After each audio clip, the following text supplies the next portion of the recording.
In terms of the installation of the exhibition about Cass Gilbert, because it came out of our regular schedule, we had to put it in a much smaller room than we had initially anticipated.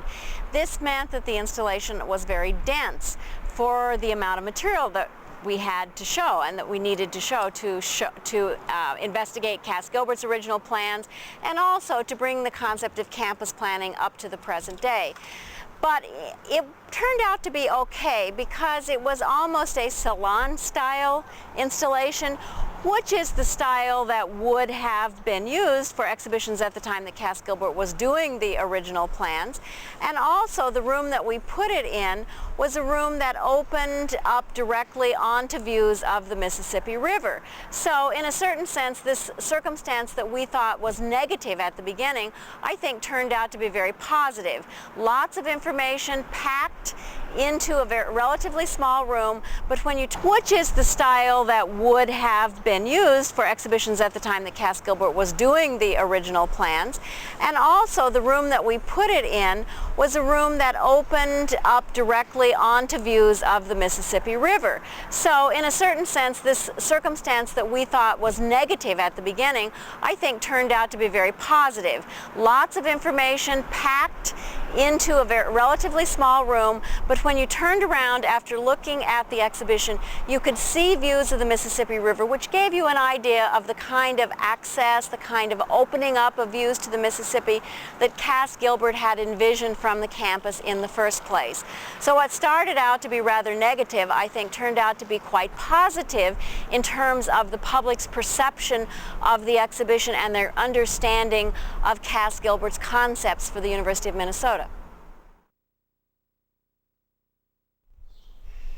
The Northrop Mall area of the university here was Cass Gilbert's major project for the university. It, I think, reflects a lot of the changing thinking that was going on about the role of architecture in society as well as the role of education in our society.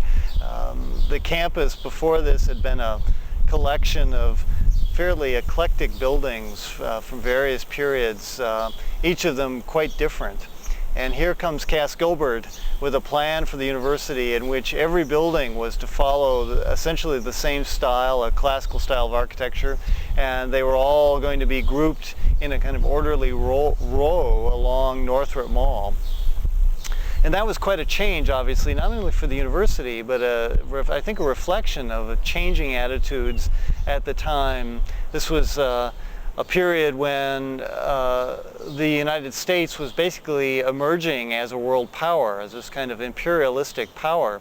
And I think there was a sense that the United States was taking its position along with the other great empires, Rome, Greece, particularly Rome.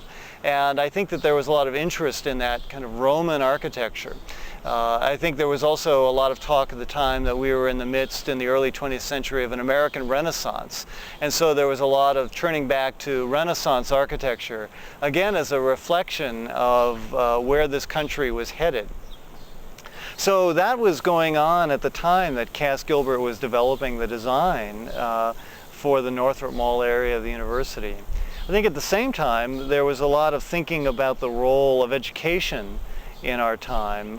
This was one of the great land-grant universities. There was a conviction that universities needed to be much more systematic in the development of knowledge. So again, if you compare the Cass Gilbert plan for the university with the older original plan of the university, which was much more informal and diverse in the ways in which buildings were located on the campus and different departments were located. Cass Gilbert's more systematic, rigorous relationships of buildings, of departments to each other, I think reflected this idea of the modern research university as a collection of departments systematically building knowledge. And that was, I think, a fundamental change in our view of education.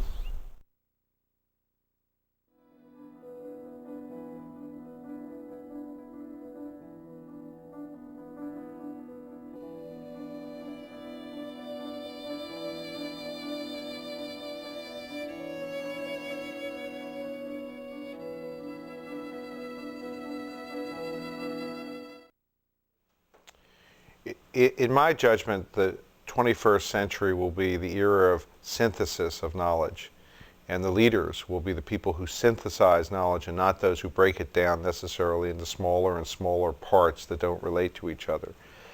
And for me then, what it means is that at this point in history we have an attempt to integrate the campus, to define spaces and to bring the buildings closer together and to define whole areas in which people can thrive and survive and feel a sense of community, at the same time that we're crossing disciplinary barriers and trying to synthesize that, and simultaneously that reflects what we're beginning to know about knowledge, that physics and biology are not completely separate, that neuroscience and psychology are not completely separate, that medicine and psychology have relationships that need to be explored.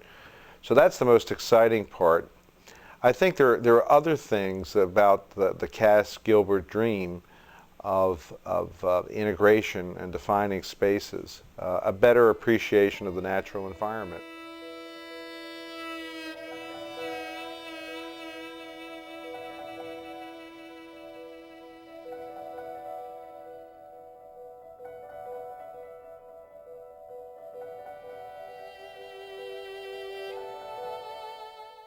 One of my goals is that the campus will become so accessible that you'll read about it in your Where magazine in your hotel room, and you will drive and park on campus and you walk along the river, the bicycle paths, or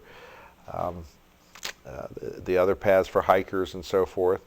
And then you can come up to the campus and tour the buildings and have appropriate signage up that explains some of the history to you, so that it's not just for the insiders, the people who happen to work here as students or staff or faculty, but it becomes a part of the whole development of the Mississippi River and a part, frankly, of the entire development of the Twin Cities area. So the emphasis then is on this integration, which I think is paramount.